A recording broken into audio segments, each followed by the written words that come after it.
سلامونه دوستانو، نن در سره یوه داسې ویډیو شریکوم چې د اسلام آباد یوه لیډي پولیس د یو بل پولیس سره په تانه کې ډانس کړی دی. ویډیو را سره تر اخره پورې وګورئ چې د ټولو معلوماتو نه خبر شئ. کوم ملګري چې زموږ په چینل کې نوي او زموږ چینل مو نه سبسکرایب کړی نو مهرباني وکړئ زموږ چینل در سره سبسکرایب کړئ او خوا کې ورسره د ټلۍ نشان ووهئ چې داسې معلوماتي ویډیوګانې درته په اسانه در ورسیږي. دوستانو، په سوشل میډیا یوه ویډیو ډېره زیاته وایرل شوې ده چې یو لیډي کانسټیبل د یو بل درنده نما کس سره په تاڼه کې ډانس کوي. ملګرو، په ویډیو کې دغه لیډي پولیس ځان هم بربنډ کړی دی. په ویډیو کې هم ښکاري چې دغه لیډي کانسټیبل یعنې ښځې پولیس چې د اسلام آباد ته ډېر ناروا ډانس یې کړی او ځان یې پکې بربنډ کړی دی. دغه ویډیو تاسو سره هم شریکوم او تاسو به په خپله فیصله وکړئ چې دغه څومره حقیقت لري. دوستانو، که په دغه ویډیو کې وګورئ چې دغه پولیسه کله ډانس کوي نو ځان پکې هم بربنډ کړي او دوی سره شاته یو درنده انسان هم دی چې داسې ښکاري چې دغه هم د پولیس محکمې سره تعلق لري چې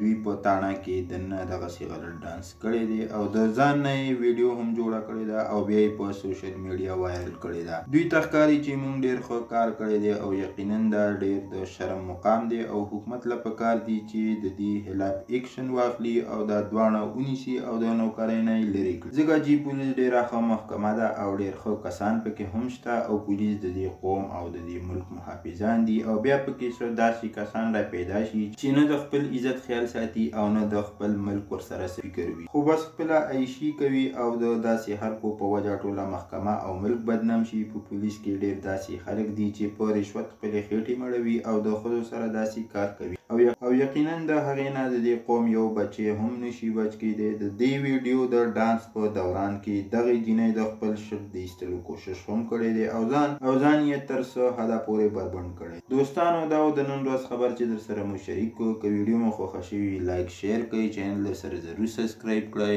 مننه کوم چې ویډیو م را سره تر اخرې پورې وکتله. د بلې ویډیو پورې د لوی الله په امان.